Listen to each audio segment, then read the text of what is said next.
Mahihirapang mahanap yang nimo. Ang tagumpay ay nasa kalyo o guhit ng pala. Di paano pag pinutol ko na yang kamay nimo? Sinapchap si Tito. Sinapchap si Tito. Mga parte ng katawan niya ikakalat ko mismo. Mabubuo pa ba? Mukhang hindi na nga, sir. Malas ka ng sinugalan. Ngayong putol-putol mong katawan na ang ini-scatter. Parang... ini-scatter. Parang tagpo na to sa horror movie at hindi na battle. Sinapchap gamit chainsaw, nagputol ako sa gubat. Illegal act para sa akin ay hindi ka rapper.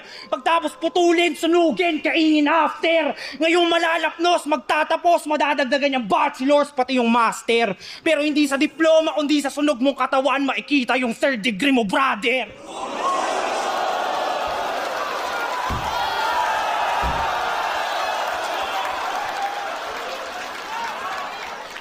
Third degree mo, brother! Susunugin to sa gubat hanggang magka-forest fire! Gubat, salamat kaayo. Dahil tinanggap nyo itong dayo sa balay nyo. Di pa to ang huli, palagay ko! Di pa to ang huli, palagay ko!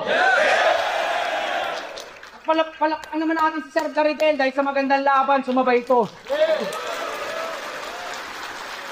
At alam ko naramdaman mo ako magtatagumpay base sa kalyo ng kamay ko dahil ako